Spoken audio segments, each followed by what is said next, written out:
भविष्य के सभी भावी शिक्षकों का सरकारी अध्यापक चैनल पर हार्दिक स्वागत है। दोस्तों, आरटीई एक्ट 2009 पहले पढ़ चुके हैं। एनसीएफ 2005 से भी प्रश्नों को हम डिस्कस कर चुके हैं।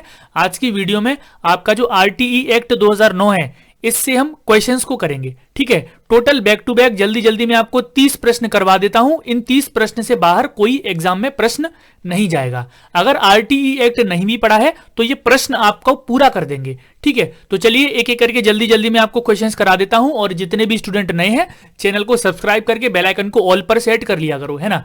आपकी पूरी गाइडेंस सीटेट तक हम आपको देंगे। इसके अलावा सीटेट के बाद आपका सुपर टेट वगैरह की तैयारी है, वो भी आपको सरकारी अध्यापक चैनल पर ही करवाई जाएगी।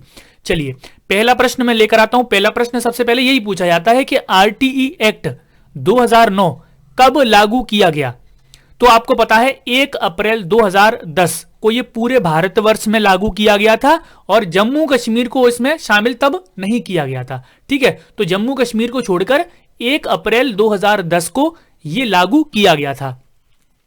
दूसरा प्रश्न देखिए, निशुल्क एवं अनिवार्य शिक्षा को मूल अधिकार के रूप में किस अनुच्छेद में जोड़ा गया। ये जो निशुल्क शिक्षा का अधिकार है बच्चों का, ये मौलिक अधिकार है और इसको जो माँ बाप होते हैं उसके उनके लिए मौलिक कर्तव्य भी बनाया गया है। तो ये जो मौलिक अधिकार है, मूल अधिकार है, किस अनुच्छेद में है ये पूछा है। तो अनुच्छेद 21 क या फिर अनुच्छेद 21A की बात है। ठीक है, चलिए आगे बढ़ते हैं। शिक्षा के अधिकार अधिनियम के तहत प्राथमिक कक्षाओं में छात्र एवं शिक्षक का अनुपात कितना होगा। तो यहां पर प्राथमिक की बात की जा रही है। सबसे पहले छात्र शिक्षक का जो अनुपात है वो होता है 1:30, यानी कि एक शिक्षक पर 30 बच्चे, है ना।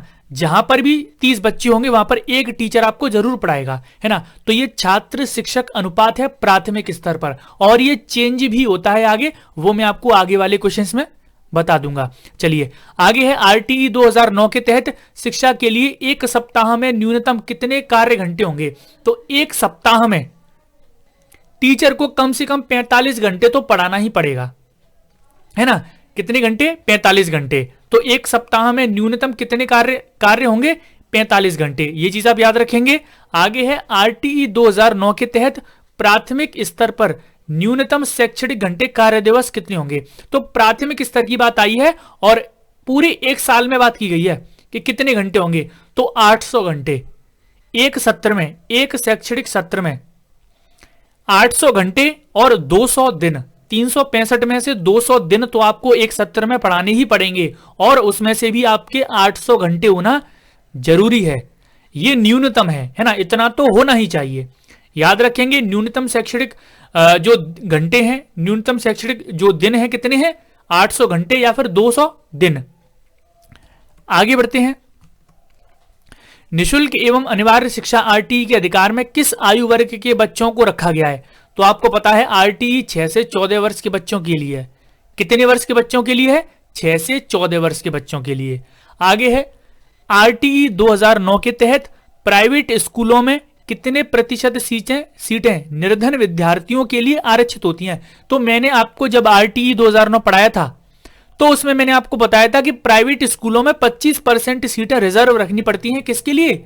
निर्धन गरीब बच्चों के लिए। और उनके जो पैसे वगैरह हैं वो कौन देता है? सरकार देती है। तो हर एक प्राइवेट स्कूल में आपको 25% सीटें अनिवार्य मिलेंगी। किसके लिए? गरीब बच्चों के लिए, है ना। बहुत सारी चीजें ये पता नहीं होती हैं उनको, लेकिन ये जरूरी है। ठीक है, आरटीई को लोकसभा में कब पारित किया गया। अब आपने आरटीई नहीं पढ़ा है तो पढ़ लेना। लोकसभा ने कब पारित किया, राज्यसभा ने कब पारित किया, राष्ट्रपति के हस्ताक्षर कब हुए, उत्तर प्रदेश में कब लागू हुआ, सारी चीजें मैंने उसमें बता दी हैं। ठीक है, वीडियो को एंड तक देख लेना, मैं लिंक डाल दूंगा वीडियो के एंड में, आपकी स्क्रीन पर ही लिंक आ जाएगा उसका। ठीक है, आरटीई लोकसभा में पारित किया गया था 4 अगस्त 2009 को। 4 अगस्त 2009 को। स्कूल मैनेजमेंट कमिटी, विद्यालय प्रबंध समिति, इसके अध्यक्ष कौन होते हैं। तो विद्यालय प्रबंध समिति के बारे में मैंने आपको पढ़ाया था, बहुत अच्छे से पढ़ाया था। ठीक है, विद्यालय प्रबंध समिति मैंने आपको सारी चीजें बताई थी कि सचिव कौन होता है, इसका अध्यक्ष कौन होता है, 50% महिलाएं होती हैं, 4 पदेन सदस्य होते हैं, सारी चीजें मैंने आपको पढ़ाई हैं। तो इसके अध्यक्ष कौन होते हैं? अभिभावक। इसके सचिव कौन होते हैं? प्रधानाध्यापक। है ना। तो वो सारी चीजें आपको बताऊंगी। चलिए आगे है, आरटीई राज्यसभा में कब पारित किया गया। तो देखिए लोकसभा राज्यसभा आप याद कर लीजिए अगर आपने पहले नहीं पढ़ा है। 20 जुलाई 2009 को राज्यसभा में और 4 अगस्त 2009 को लोकसभा में। ठीक है, याद रखेंगे आप। आगे बढ़ते हैं, आरटीई को राष्ट्रपति द्वारा मंजूरी कब प्रदान की गई। तो 26 अगस्त 2009 को। तो ये तीनों डेट आप याद रखना, यानी कि राष्ट्रपति ने इस पर हस्ताक्षर कर दिए थे 26 अगस्त 2009 को। यदि प्राथमिक स्तर पर 150 से अधिक बच्चे हों तो इनके लिए क्या प्रावधान है। इनके लिए प्रावधान यह है कि 5 शिक्षक होंगे और 1 प्रधानाध्यापक होगा, है ना। प्राथमिक स्तर पर किसी स्कूल में 150 से ज्यादा बच्चे हैं तो 1 प्रधानाध्यापक होगा और 5 शिक्षक होंगे, है ना। तो ये प्रावधान है, इसको आप याद कर लीजिए। आगे है, आरटीई 2009 के अनुसार उच्च प्राथमिक स्तर पर अर्थात कक्षा 6 से 8 तक के जो छात्र होते हैं उनके शिक्षक छात्र अनुपात क्या होना चाहिए। तो यह अनुपात होता है 35 बच्चों पर 1 टीचर। प्राथमिक स्तर की बात करें तो 30 बच्चों पर 1 टीचर, उच्च प्राथमिक स्तर की बात करें तो 35 बच्चों पर 1 टीचर। तो ये चीजें आप याद रखना। उच्च प्राथमिक स्तर पर अर्थात 6 से 8 तक के कितने बच्चों पर प्रधानाध्यापक की नियुक्ति होगी। तो जिस विद्यालय में 100 से ज्यादा बच्चे होते हैं वहीं पर प्रधानाध्यापक की यानी कि प्रिंसिपल की नियुक्ति होती है। ये चीज आप याद रखेंगे हमेशा, ठीक है। और प्राथमिक स्तर पर 150 से ज्यादा होते हैं तो 1 प्रधानाध्यापक होता है, ठीक है, याद रखेंगे आप। आरटीई 2009 के अनुसार 1 से लेकर 8 तक यदि प्रवेश दिए गए सदस्यों की संख्या 200 से अधिक है तो विद्यार्थी और शिक्षक का क्या अनुपात होगा। यही मैं एक चीज मैं आपको बता देता हूं कि जब किसी स्कूल में 200 से ज्यादा ऊपर बच्चे चले जाएंगे तो वहां पर छात्र शिक्षक अनुपात जो है वो 40:1 का हो सकता है, ठीक है, याद रखेंगे। प्राथमिक स्तर पर कितना था, 30:1। उच्च प्राथमिक पर कितना था, 35:1। अगर यहीं पर 200 से किसी स्कूल में ज्यादा बच्चे चले गए तो अनुपात कितना हो सकता है, 40:1, यानी कि 40 बच्चों पर 1 टीचर।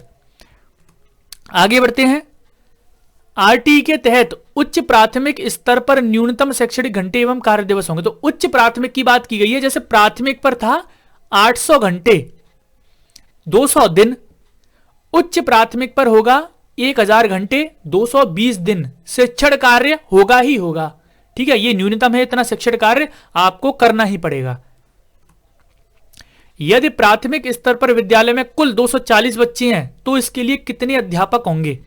तो मैंने आपको बताया था 200 से ऊपर बच्चे निकल गए तो 40:1 का अनुपात हो जाएगा, और 40:1 के अनुपात में 240 पर कितने होंगे, 6 होंगे। आप करके देख लीजिए, 40 × 6, 40 × 6 करके देख लीजिए आप, 240 ही आएंगे। आरटीई 2009 के अनुसार प्राथमिक स्तर पर एक अध्यापक को प्रतिदिन कितने घंटे पढ़ाना होगा। तो प्राथमिक स्तर पर एक टीचर को डेली कम से कम 4 घंटे पढ़ाना ही पड़ेगा। इसको आप याद कर लीजिए, ठीक है। डेली आपको 4 घंटे पढ़ाना ही पड़ेगा। मान लीजिए आप टीचर बनने जा रहे हैं तो आपको डेली कम से कम 4 घंटे तो पढ़ाना ही पड़ेगा। आरटीई के तहत उच्च प्राथमिक स्तर पर अध्यापक के प्रतिदिन कितने घंटे पढ़ाना होगा। तो यहां पर 4.5 घंटे हो जाएगा, 4 घंटे 30 मिनट, 4 घंटे 30 मिनट। ये कुछ फैक्ट हैं, ज्यादातर पूछे नहीं जाते हैं, लेकिन अगर पूछ भी लिया ना तो ऐसा नहीं बोल सकते कि आरटीई नहीं है। तो आरटीई से क्वेश्चन आते हैं तो पूरा आरटीई आपको पढ़ना पड़ेगा, ठीक है। आरटीई 2009 की किस धारा में यह बताया गया है कि बच्चों को शारीरिक दंड देना और प्रताड़ित करना मना है। तो यह है धारा 17। आरटीई में कितनी धाराएं हैं, वो सारी चीजें, कितने अध्याय हैं, वो सारी चीजें मैं आपको बता दूंगा। और आरटीई की धारा बहुत सारी हैं और प्रत्येक धारा में क्या क्या है वो मैं आपको एक दिन बता दूंगा, ठीक है, अलग से वीडियो ले आऊंगा। तो याद रखेंगे, बच्चों को दंड नहीं देना है और उनको प्रताड़ित नहीं करना है। ये किस धारा में है, धारा 17 में। अगला प्रश्न है आरटीई एक्ट 2009। तो थोड़ा सा मिसप्रिंट है यहां पर क्वेश्चन, इसको स्किप कर देते हैं, छोड़ देते हैं इसको।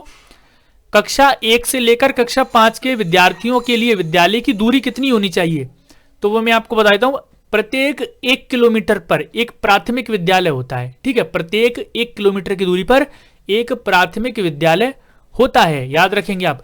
कक्षा 6 से 8 हेतु विद्यालय कितनी दूरी पर होगा, और जो उच्च प्राथमिक विद्यालय है वो प्रत्येक 3 किलोमीटर की दूरी पर होता है, ठीक है। प्रत्येक 3 किलोमीटर की दूरी पर होना चाहिए, ठीक है। तो याद रखेंगे। एक 9 साल के बच्चे का जो कभी स्कूल नहीं गया, आरटीई के अनुसार किस कक्षा में प्रवेश दिया जाएगा? तो कोई भी 9 साल का बच्चा है, उसकी उम्र के अनुसार उस बच्चे को कक्षा 4 में एडमिशन दिया जाएगा। ये कहती है धारा 4। आरटीई की धारा 4 क्या कहती है? बच्चे की उम्र देखकर बच्चे को प्रमोट करके किसी कक्षा में एडमिशन दिया जाए। तो जैसे पूछ लिया जाए कि 10 साल का बच्चा कौन सी क्लास में जाएगा, तो आप समझ जाना क्लास 5th में जाएगा। ठीक है। आरटीई एक्ट 2009 में कुल धाराएं, अध्याय और अनुसूचियां कितनी है? तो यहां पर मैं आपको बता देता हूं, आरटीई में टोटल 38 धाराएं हैं, है ना। 38 धाराएं अलग अलग हैं, आपको सारी पढ़नी पड़ती हैं। और 38 धाराएं हैं, 7 अध्याय यानी कि 7 चैप्टर हैं और 1 अनुसूची है। ठीक है। आरटीई 2009 में 38 धाराएं हैं, 7 चैप्टर यानी कि अध्याय हैं, 1 अनुसूची है। आगे बढ़ते हैं। किस अध्याय में सर्वाधिक धाराएं हैं? यानी कि अध्याय नंबर 4 में टोटल 16 धाराएं हैं। जो 38 धाराएं टोटल हैं उनमें से 16 धाराएं तो अध्याय 4 में हैं, 12 से लेकर 28 तक।